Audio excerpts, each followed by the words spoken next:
Welcome to Scottie's Toy Box. I'm Scottie. This is a great day. I've got good news for you. Even better news is this is going to be short. I just really wanted to get out there to you and make a video.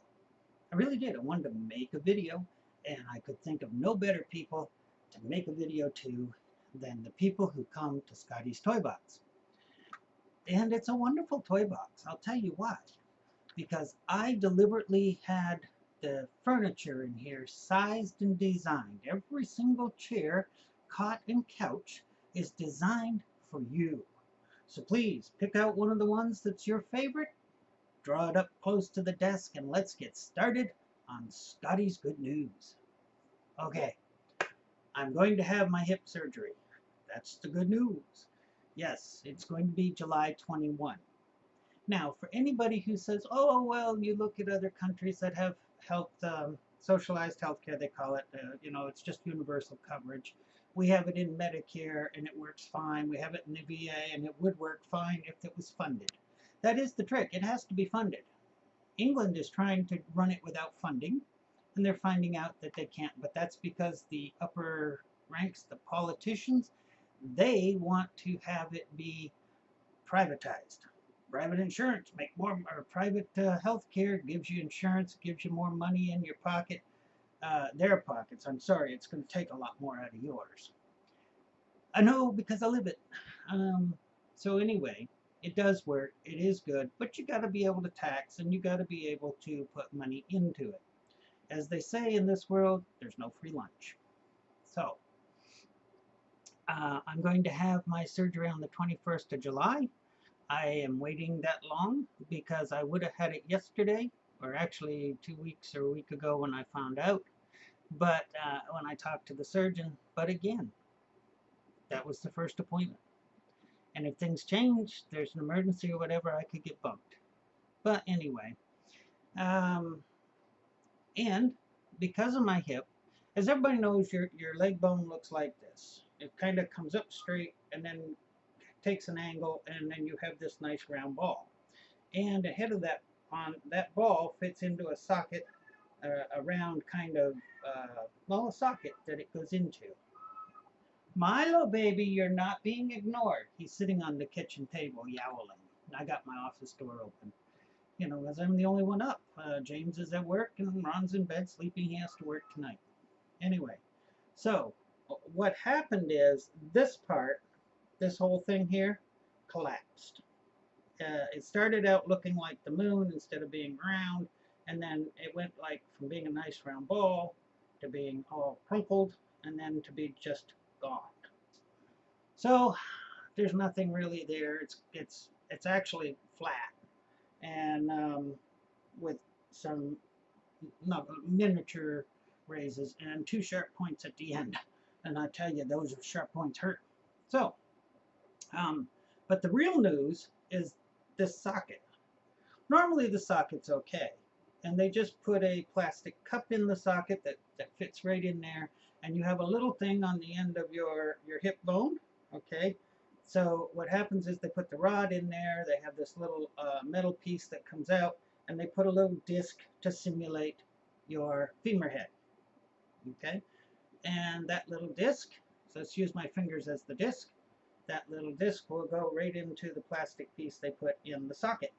And that's what kind of holds the thing together. You're advised not to take it too far one way or the other, and not cross the 90-degree point and all that, or you could pop it out. If you pop it out, they have to go in there and force it back into the hole, because it's just a concave cup that it goes into.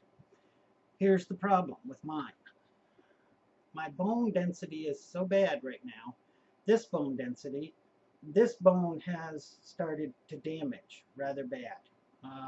It's got dead spots and pockets where it's been damaged. They're worried about this pelvis. This is my pelvis. And they're worried about whether they're going to have more problems up here, whether they're going to have, the right strength in it to screw into to put or glue the plastic piece in there, or however they do it. Just worried about everything. And also because of this already collapsing and being being so soft in that they're worried about pieces breaking, that they'd have to go in and clean up. And they're also worried that the top of the leg will just simply break. Right now, there's no guarantee I can get both my legs to the same height. They're going to do their best. That's good news because you don't want to wobble and walk. And you don't want to have shoes that have got a platform on one of them and not, because it's a real pain in the butt to try to get shoes that way.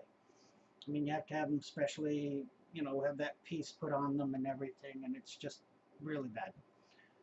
You just can't go to the shoe store and buy shoes. So, good news is I'm having my surgery. I'm all excited for it. I have to do 3 pre-ops, believe it or not. Everybody has a pre-op, and I have to get 2 doctors to sign off. I don't need my heart doctor to sign off because last time he checked me, there was absolutely nothing wrong with my heart.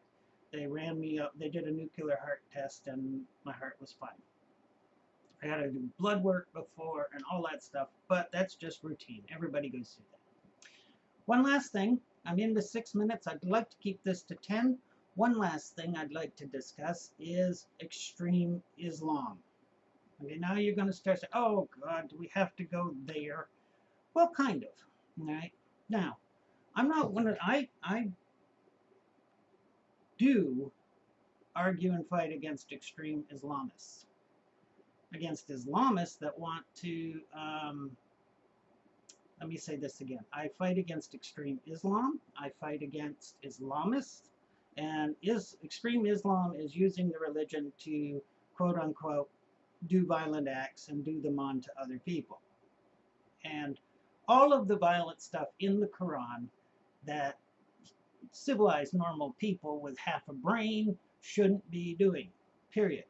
You see a 9-year-old girl, you don't just pick her up, take her home, and rape her, period. Same with a boy. They do a lot of that in these countries that segregate the girls from the boys. Oh, you can't see each other, touch each other, but by God, make the young boys your sex slaves. They don't have a choice. They don't want this, okay? But let's not go there because that's a sensitive subject for me. All right, so I do agree, and I've been talking to some people online, but the thing is, I don't lump all of Islam into that category, and I will tell you why. All right, unlike Sam Harris, who argues that the religion is inherently violent, it is. The words in the Quran are violent. But here in the United States, we have huge swaths of Muslims, and I say huge swaths simply because I should say the majority of Muslims in the United States, with the exception of 0.0002 who go out and get radicalized, and again, then they're no longer the Muslims. I'm talking about live within the laws of the land. Yes, their Bible says they can do some horrendous things, but they don't do it. All right. Now, why do I make these distinctions? It's because we make them for Christianity and for all other religions. Hey, look, that Bible, that's a violent book. It really is. And the God in it is a violent God. And so are all of the major characters. They're all violent. All right. If you followed the Bible exactly as it's written, as some of the radicalists do, the extremists do for the Quran, you would be an extremist Christian. You would be a radical Christian. And yes, we have them here in the United States. They're called fundamentalists. Now, we also have what we should call Christianists. Hey, if you're going to call the ones that want Islam to take over the world Islamists, because they want it to take over the world, then you got to call Christian dominionists who want the United States to be a theocracy run by their God and their belief of what their doctrines are, their church doctrines, their personal belief. Everybody. We're going to run the country that way because God's going to smile on me. All right. Well, let me tell you something. They're Christianists. And they have a law, a Christian law. You can call it Sharia if you want because that's the name everybody knows. Or you can just simply call it Christian law. It's a theocracy. Any theocracy is bad, period. Any religion that gets authority is bad, period. All right? I mean, they go bad. There's just no other way to put it. Here in the United States, we have Christians, denominations, fundamentalist Christians, extremist Christians, radicalized Christians who harm other people and abdicate harm. For example, that guy on that train or whatever it was that was uh, verbally and physically harassing the two Muslim girls, right? And I looked at the one girl on Twitter and she is tiny and young, and I could see how she'd be afraid of this big white guy who's screaming in her face and that. Three guys tried to intervene and get him away from the girls. He killed two of them with a knife. He stabbed the other one who's in critical condition. You know, he cut the other one up. I mean, he's got a freaking cut that goes, they showed the picture of him, it just flash. Okay? This guy was as violent as they come, as dangerous as they come. If he'd had a gun, these girls would be dead along with anybody else who got in his way. And the thing is, nobody will say he was a Christian extremist. He was a radicalized Christian. They're not saying that. But we have video of him screaming and yelling about God and how God is right and all of the Christian faith dogmas. Well, if he can do that, why is that not the same as Ali Akbar, which we're all trained? If you hear Ali Akbar, run and jump and hide. Although all it is God is great. That's the same thing this Christian was saying, but in our language. So, we have two things going on. We have radical extreme Christians and we have radical extreme Muslims and Islamics, or Islam, radical extreme Islam. Islamics? I'm getting my terms mixed here. But anyway, those are wrong, those are bad, and those have to be fought against. The object, or the best way to do that, is keep it a totally secular state. Totally secular government. Get religions out of it. And then everybody's safe. And religions are safe.